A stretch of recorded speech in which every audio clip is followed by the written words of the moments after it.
1. Hey guys, so in today's video we just wanted to discuss the 7-point scoliosis evaluation and what exactly are the things that we're looking for as doctors when we're evaluating a child for scoliosis. Yeah, and we're going to use child Dave here today. But the way we really want to start is pretty simple. We have you stand. Typically, if it's a guy, we'll have their shirt off. If it's a girl, we will ask if they wear something kind of tighter so that we can see the form of their spine.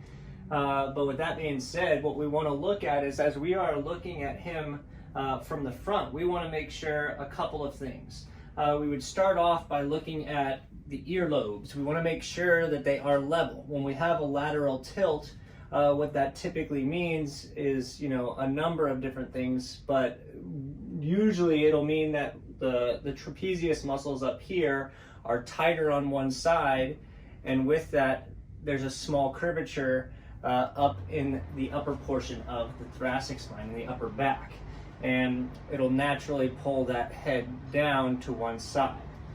Now, the next thing that we want to look is for rotation of the face. If you can see one side of the face more than the other, it's a very similar thing, but the SCMs, the sternocleidomastoids, up here in the front, you can see that one nice and thick on Dr. Dave. But with that, what we're seeing is typically that muscular imbalance will come from the bones being shifted. Now, the next thing that we're going to want to look at is the shoulder height. And for that, you can see when he does that little bend there, you can actually see the lateral curvature coming in through his body. So we want to make sure those shoulders are nice and level. Now, if I can have you flip around for me all the way, the next thing that we're going to want to check is your scapula, your shoulder blades. So we want to make sure that they are directly across. Now he's accentuating these, but essentially what we're seeing is this one over here to the right is lower, and we want to make sure that those are nice and level. Then we'll have you turn back around, and then the last thing that we'll check as far as the spine is considered are the hips.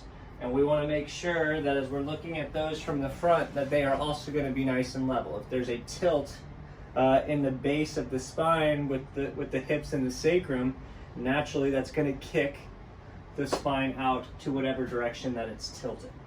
Then the last thing is, I'm not sure if you guys can see, but down in the feet, we want to make sure that they are both facing the same way, and one is not turned out or overly turned in. So with that, we're just looking for symmetry is really the reality of these checks.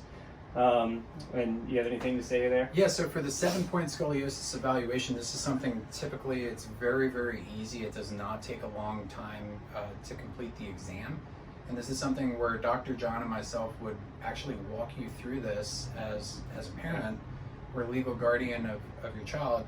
We want to make sure that you see exactly what we're seeing with this, and so we'll point these things out as we're going through that 7-point inspection. Now, how many positives on here do we typically have to have where we are concerned there might be some scoliosis developing where we want to take an x-ray? Reality is, yeah, I would say 2 or 3 we definitely would want to take a look. Now, the most important ones are going to be upper neck.